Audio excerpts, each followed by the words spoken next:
the whole cycling thing there. Right, we've got a green flag in the back. Watch the lights is the cry from the nice lady at the front. Here we go then. Revs rise. Lights are out and we're away, and I think Holland and Stevens got a slightly better start this time, but it's a second place machine with a triumph. I think maybe it makes his power in a better way because Fayers and Fox once again lead the way going up towards Charlie's.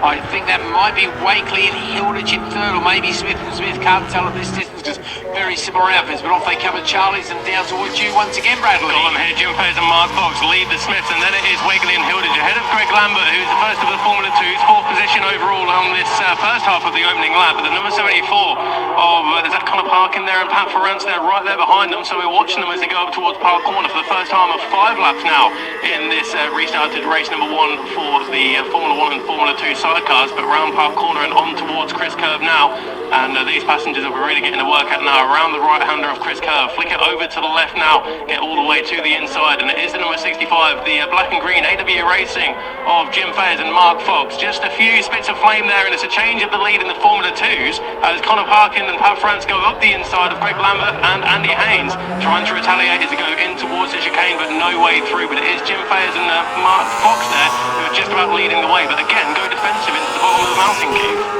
Yeah, they seem to prefer that line. I don't think they need to take it, but I think Holland and Stevens have definitely got their eyes on the prize as we go across the top and try and keep an eye on them. They're right on the tail of the leaders there. This is clearly where they made a mistake last time, so let's see if they can hang on to it this time round as they go charging out of our sight.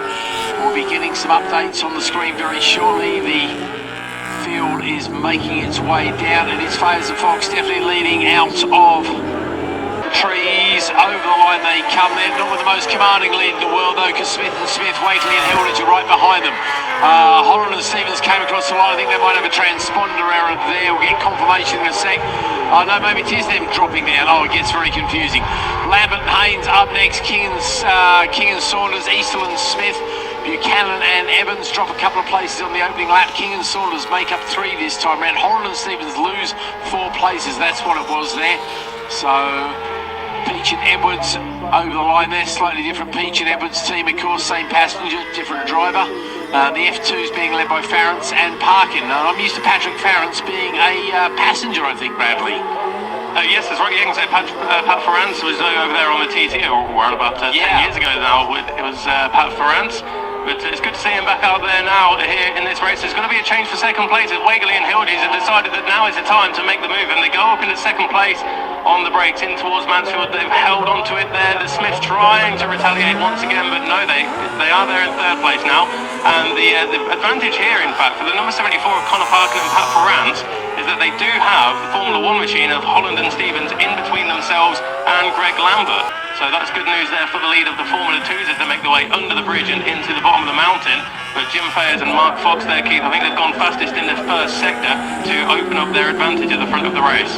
Yeah, no mistakes this time from Fayers and Fox. They'll be glad of that restart, that's for sure. They've got to hang on to this for another 4 laps as they make their way across the back down to the hairpin, and they'll be coming out of Barn Corner very shortly indeed. The gap last time was a mere 0.357, about less than a second cover the top 3. Well, I tell you what, that might be a very similar occurrence this time. Yeah, 0.947 cover the top 3. Wakely and Hilditch have actually got a little bit quicker by about 0.3 of a second on that lap, so they are those definitely closing. They got the purple in sector 2, the other guys got the purple in sector 1. Ferrance and Parkin lead the way in the F2 still, as you said. That Holland and Stevens outfit is between the second place outfit of Lambert and Haynes there. Eastle goes further down, Dawson goes past on Burns. Everybody else pretty much hangs on to where they were in the leaders. I'm guessing they're back with you and gone already, aren't they, Bradley? Yeah, the race leader there, number 65 of Jim Fayers and Mark Fox. I can just see them coming around Chris Curve now, and I'll tell you what, the number 101 of Wakely and Hilditch, they're right on them there now as they go through the left of the gooseneck. But it's hard enough to overtake on a solo around here, let alone a sidecar. But just 1 lap ago, he promoted himself into second, and with the exact same move, Wakely and Hilditch move past Jim Fayers and Mark Fox up the inside on the brakes, and do take the race lead as they go through the chicane now. And again, a split of flame from the triumph of number 65 Jim Fayers and Mark Fox. And as well there, Holland and Stevens found a way through on Parkin and Ferrance. So They are now first and second in the Formula 2s together on track. In fact, Greg Lambert has just got a few seconds to make up here if he wants to challenge for the win. Yeah, it's definitely a bit of a gap there, but wouldn't write Greg off. Greg, of course, runs the Sidecar school up north there, and Holland and Stevens have gone purple in the first sector. The only ones, actually, to improve on their time from the last one inside the top 8 there. So they're definitely one team on the move as well. We'll wait and see if Wakely and Hilditch can hang on to this lead. Here we come then. Over the line there, Fayers and Fox are now the ones doing the chasing as Wakely and Hilditch lead the way. Smith and Smith in a third. Then it's Holland and Stevens. Farrence and Parkin have dropped that place, as you say, but it's still leading the Class F2. The gap between Lambert and Farrence is 2.2 seconds.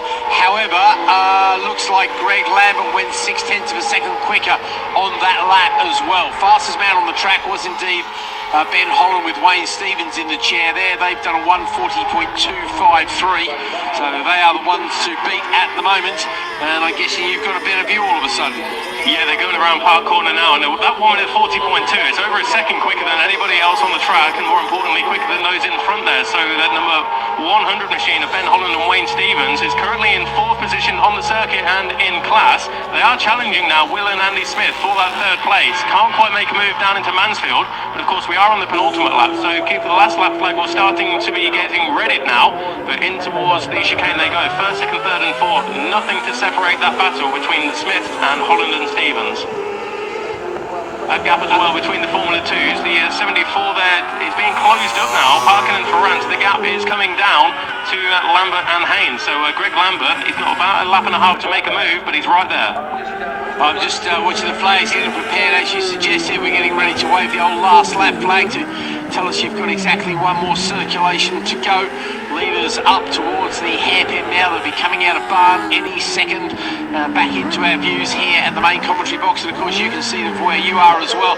I'll tell you what, bit of a freight train behind Fayers and Fox, not looking as quick as they have previously. Wakely and Hilditch have definitely streaked away with a 1.5 second advantage there behind them, and no changes. But I'll tell you what, I think that Smith and Smith, Holland and Stevens were looking to be taking some points away from the championship leaders very shortly. The gap between Farrance and Lambert as well, that's come right down to 0.6 of a second, so keep your eye on that one, mate. The hurry up flag has gone up, so I wouldn't be surprised if we saw a few changes on this last lap. I'll tell you what, Keith, Holland and Stevens, it looked like they were challenging for a move up the inside into Coppice. I'm not sure if it was in Coppice or Charlie's one, but Ben Holland and Wayne Stevens, they are up now into 3rd place and are the quickest outfit on the circuit as well. So I'm trying to pick them up as they come around Chris Curve there, and Wakely and Hilditch have got a 1.5 second advantage now as we come into the latter half of this final lap. So Jim Fayers and Mark Fox, they've got to do everything they can to hold on to that 2nd place. Holland and Stevens right there though in 3rd place, really applying the pressure now, and we've got some tail enders that may come into play here going in towards the bottom of the mountain now. I'm not sure if they'll come into play, but either way it can either work for you or against you. But Ben Holland and Wayne Stevens, they are on a charge. Right, Fayers and Fox go very defensive this time into the bottom of the mountain, or just as well they did, because I tell you what, I think Smith and Smith definitely gave them their nose a little, trying to get them on the cut back there. I don't think they quite managed it, but there was definitely a bit of a half attempt there. Everybody going yellow in the first sector there, so I don't think there's any great changes out there. But yeah, Fayers and Fox, they want to hang on to all the points they can. They want to keep up their perfect record so far this year of being on the podium every single time. Back markers don't come into play because they catch them on the straight there as the checkered flag now goes out, and it is Eddie Wakely and Ann Hilditch taking their 2nd win of the year. They'll be very happy with that as it keeps their championship chances alive. Fayers and Fox though do finish in 2nd place ahead of Holland and Stevens. Smith and Smith 3rd. Then comes that battle in the F2s, and it does indeed go the way of Greg Lambert, who finds his way past on Patrick Farrance. In fact, I wonder if Farrance had some sort of an issue on the last lap there, because he's come across the line 3.5 seconds behind his rival, so that means he was 4 seconds slower on that particular lap. Eastle and Smith come across the line in 7th. Buchanan and Evans, really pleased to see those guys back over the line. They've had loads of problems today, so good to see them pick up 3rd place in the F2s. Baber and Roberts, they are in 9th ahead of King and Saunders. Dawson and Sims, Bingham and Fairhurst, Shipley and James, Burns and Gale and Gale, come across the line 8th of the F2s, 14th overall, and then 7th overall in class in the F1 class, and 15th overall it is Burns and Winfield.